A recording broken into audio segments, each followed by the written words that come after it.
ఐఐటీలో ఐఐటీలో BTech చేయాలనేది మీ డ్రీమా? అయితే ఇది ఇండియాలో ఒకే ఒక యూనివర్సిటీ వల్ల సాధ్యం. అదే జేకే లక్ష్మీపతి యూనివర్సిటీ. ఇప్పుడే సంప్రదించండి. వైభవ్ సూర్యవంశి టీమిండియా యువ సెన్సేషన్గా మారినటువంటి వైభవ్ సూర్యవంశి పైనే ఇప్పుడు అందరి కళ్ళున్నాయి.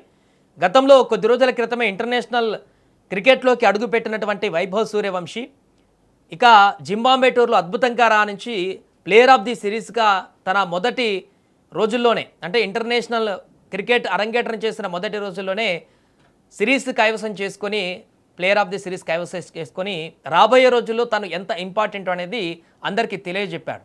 ఈ నేపథ్యంలో ఒక సంచలన హెచ్చరికను ఒక మాజీ క్రికెటర్ వైభవ్ సూర్యవంశిని ఉద్దేశించి చెప్పడం జరిగింది. ఎందుకంటే వైట్ బాల్ క్రికెట్లో దిగ్గజ సచిన్ టెండూల్కర్కు సమానమైనటువంటి ప్రతిభను కలిగి ఉన్నాడని కూడా భారత మాజీ క్రికెటర్ ఇప్పుడు రాబిన్ ఊతప్ప అన్నారు. అయితే వినోద్ కాంబ్లీ, పృథ్వీ షాలను ఉదాహరణలుగా చూపుతూ ఇప్పుడు సంచలన వ్యాఖ్యలు చేశాడు ఊతప్ప. వైభవ్ సూర్యవంశి అభివృద్ధికి ఆటంకం కలిగించేటువంటి అంశాల గురించి కూడా ఊతప్ప హెచ్చరించారు. సూర్యవంశి ఇటీవల 15 సంవత్సరాల 99 రోజుల వయసులో సచిన్ టెండూల్కర్ రికార్డును బద్దలు కొట్టి ఇండియా తరపున ఆడిన అతిపిన్న వయస్కుడైనటువంటి ఆటగాడిగా నిలిచాడు. ఇంగ్లాండ్తో జరిగిన తన తొలి సిరీస్లో కొన్ని ఎదురుదెబ్బలు తగిలిన ఈ యువ ఆటగాడు జింబాబ్వేతో జరిగిన టీ20 సిరీస్లో అద్భుతంగా రాణించాడు. వైభవ్ సూర్యవంశి గురించి తన యూట్యూబ్ ఛానల్లో మాట్లాడుతూ రాబిన్ ఊతప్ప కొన్ని కీలక వ్యాఖ్యలు చేశారు. దాంట్లో టెండూల్కర్ కంటే వైభవ్ సూర్యవంశి వైట్ బాల్ క్రికెట్లో ఎక్కువ ప్రభావం చూపగలడు, కానీ వైభవ్ సూర్యవంశికి నాయకత్వం వహించే విధానం చాలా ముఖ్యం. వినోద్ కాంబ్లీ, పృథ్వీ షా వంటి ప్రతిభావంతులైనటువంటి ఆటగాళ్లు 17-18 సంవత్సరాల వయసులో భారత క్రికెట్లోకి వచ్చినప్పుడు భవిష్యత్తులో వారు ఏమవుతారో చూడాలని మేము ఆసక్తిగా ఎదురు చూసాం, కానీ అకస్మాత్తుగా వారు దారి తప్పారు అని ఊతప్ప పేర్కొన్నాడు. కాబట్టి ఇది వైభవ్కు మొదటి పరీక్ష అవుతుంది. అతను రాబోయే 5 ఏళ్ల పాటు ఆటపైన తీవ్రంగా దృష్టి పెట్టగలడా?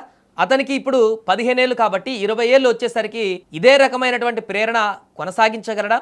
అతను తనలో ఉన్నటువంటి ఈ క్రీడా స్ఫూర్తిని కాపాడుకోవాలి. అతను ఇప్పుడు ప్రకటనలకు దూరంగా ఉండి కేవలం క్రికెట్ పైన దృష్టి పెట్టడాన్ని నేను స్వాగతిస్తున్నాను. ఎందుకంటే అతనికి 18 ఏళ్ళు వచ్చేసరికి వైభవ్ సూర్యవంశి పరిణితి చెందిన వ్యక్తిగా కనిపిస్తాడు. ఆ వయసుతో వచ్చే ఆటంకాలకు కూడా అతను దూరంగా ఉండాలి. అప్పుడు అమ్మాయిల ఆకర్షణకు ముఖ్యంగా దూరంగా ఉండాలి. ప్రస్తుతం వైభవ్ సోషల్ మీడియా వాడకపోవడం మంచిది. వైభవ్ క్రికెట్ కోసమే పుట్టాడు, అతనికి క్రీడా ప్రపంచంలోనే ఉండనివ్వండి అని రాబిన్ ఊతప్ప పేర్కొన్నారు. జింబాబ్వే సిరీస్లో అర్ధ సెంచరీ సాధించిన అతి పిన్న వయస్కుడైన పురుష క్రికెటర్గా సూర్యవంశి ఇప్పటికే నిలిచాడు. Man of the series award కూడా గెలుచుకున్న అతిపిన్న వయస్కుడైనటువంటి ఆటగాడిగా కూడా అతను నిలిచాడు. ఈ సిరీస్లో అతను 196.10 స్ట్రైక్ రేటుతో 50కి పైగా సగటుతో 150కి పైగా పరుగులు సాధించాడు. వైభవ్ సూర్యవంశి ఎదుర్కొంటున్న సవాళ్ల గురించి మాట్లాడుతూ ఊతప్ప ఇలా అన్నారు. అతని జీవితంలో సవాళ్లు ఎన్నో ఒడిదొడుకులు ఉంటాయి, వాటిని అతను ఎలా అధిగమిస్తాడనేదే ఇప్పుడు ముఖ్యం.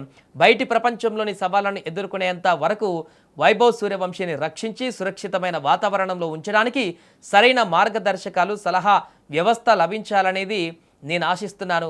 క్రికెట్ ప్రయాణం మనం అనుకున్నంత సాఫీగా ఉండదు, ఎప్పుడు కూడా ఉండదు, అందులో ఒడిదుడుకులు ఉండటం సహజం అంటూ రాబిన్ ఊతప్ప స్పష్టం చేశారు. ప్రస్తుతం అతను చేసినటువంటి కామెంట్లు వైరల్గా మారుతున్నాయి.